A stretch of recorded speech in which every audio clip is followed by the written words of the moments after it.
Olá, tudo bem? Um dos grandes desafios de todo negociador é descobrir os caminhos que possam conduzir para um acordo saudável.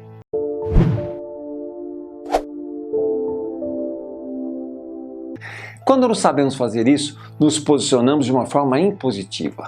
E é assim que iniciamos o impasse de negociação. O caminho do meio é sempre melhor. Um dos grandes ensinamentos do Tao Te Ching diz o seguinte: a afeição extrema significa um grande desgaste e as posses abundantes, grandes perdas.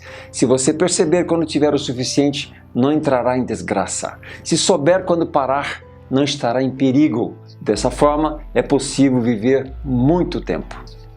O chamado caminho do meio é um dos pilares do budismo. A busca pela felicidade e a ausência de problemas estão em saber encontrar o ponto equidistante entre o fácil e difícil, o superficial e o profundo, o prazer e a dor. Quem busca extremos corre o risco de passar da virtude à maldade, como adverte Nietzsche, já que as paixões costumam levar às ações desmedidas. Encontrar equilíbrio no momento de agir não significa ter medo nem falta de iniciativa, mas alcançar um horizonte suficientemente amplo para entender que a verdade e o que é ainda mais importante, a conveniência, nunca será encontrada nas posturas radicais.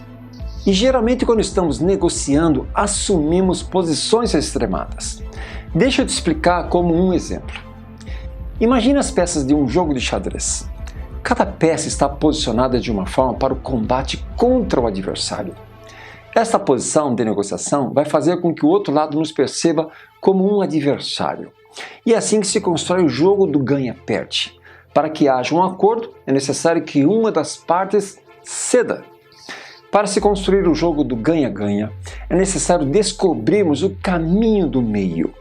E o caminho do meio é aquele que se desconstrói as posições extremadas. Em física, quando existem dois vetores com sentidos opostos, o maior vetor se sobressairá sobre o menor vetor. Mas e se os dois vetores tiverem o mesmo tamanho? Percebeu que ainda não haverá entendimento? Geralmente, quando isto ocorre, as partes tentam dividir o bolo de forma igualitária. Imagine um bolo sendo dividido ao meio.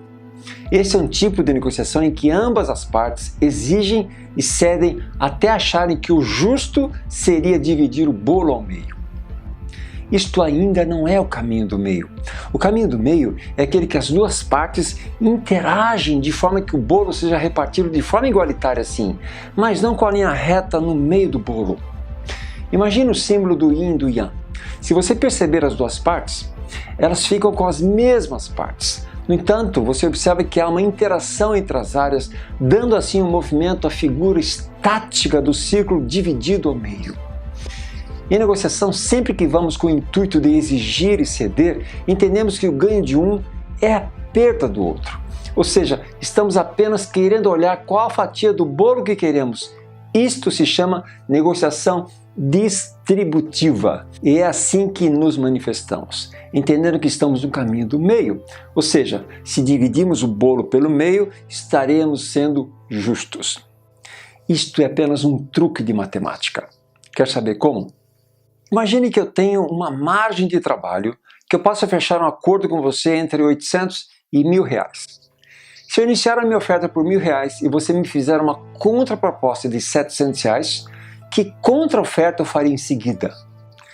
R$1.000 mais R$700 dão R$1.700. Dividido por 2, dão R$850.